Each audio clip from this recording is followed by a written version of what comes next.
வெற்றி எப்போதும் வலிமையானவர்களுக்கு மட்டுமே கிடைப்பதில்லை. சில நேரங்களில் நமது குறைகளே நமக்கு மிகப்பெரிய பலமாக மாறிவிடுகின்றன. அப்படிப்பட்ட ஒரு இளைஞனின் கதைதான் இது. 20 வயது இளைஞன் ஒருவன் ஜூடோ கற்க வேண்டுமென்ற ஆசை அவனுக்கு அளவிட முடியாததாக இருந்தது. ஆனால் விதி வலியது. ஒரு விபத்தில் அவனது இடது கை இழந்தான். இருப்பினும் அவனுக்குள் நம்பிக்கை ஒளி அணையவில்லை. ஒரு குருவை தேடிச் சென்றான். குரு அவனைக் கண்டார். இடதுகை இல்லாத ஒருவன், ஆனால் அம்முயற்சி, ஒழுக்கம், அசைக்க முடியாத நம்பிக்கை. குரு அவனுக்கு பயிற்சி அளிக்க ஒப்புக்கொண்டார்.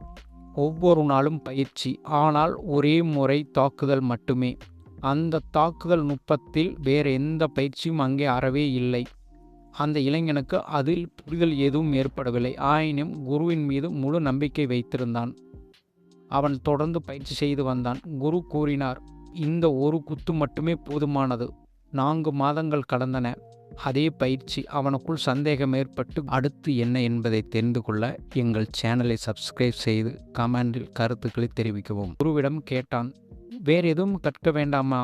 இந்த ஒரே குத்துதானா என்றார். குருவின் பதில் மறுபடியும், இந்த ஒரு குத்து போதும் உனக்கு என்றார். நாட்கள் கடந்தன. அவனை ஒரு ஜூடோ போட்டிக்கு அனுப்பினார். போட்டி மைதானத்தில் ஒரு கையுடன் வந்த இளைஞனை பார்த்து பலரும் அற்பமாய் எண்ணினர். சிலர் சிரித்தனர், சிலர் பரிதாபமாய் பார்த்தனர். அந்த இளைஞனோ அமைதியாக இருந்தான். போட்டி தொடங்கியது. அவனை விட பலமான எதிராளி ஆக்ரோஷமாய் தாக்கினான். இளைஞன் அசைந்து கொடுக்கவில்லை. அவன் சரியான நேரத்தில் அவன் கற்றுக்கொண்ட ஒரே குத்து. தரையில் பலசாலியான எதிரி. வெற்றி இளைஞனுக்கு. 2வது எதிரி, 3வது எதிரி, 4வது எதிரி அனைவரும் அதை ஒரே குத்தில் வீழ்ந்தனர். மைதானம் அதிர்ந்தது. யாரும் எதிர்பாராத வெற்றி. இளைஞனுக்கு ஆச்சரியமாக இருந்தது. போட்டி முடிந்ததும் நேராக குருவிடம் ஓடினான். மண்டியிட்டான். கண்களில் கண்ணீர். குருவே, எனக்கு ஒன்றும் புரியவில்லை. என்னிடம் இருப்பது ஒரே கை. இது தெரிந்தும் ஒரே குத்தில் நான் எப்படி வெற்றி பெற்றேன்? குரு அமைதியாக பதில் சொன்னார், 2 காரணங்கள் உண்டு. முதலாவது, நீ செய்த பயிற்சி ஜூடோவிலேயே மிகவும் கடினமானது. பல ஆண்டுகள் பயிற்சி செய்தவர்களுக்கே இது வராது.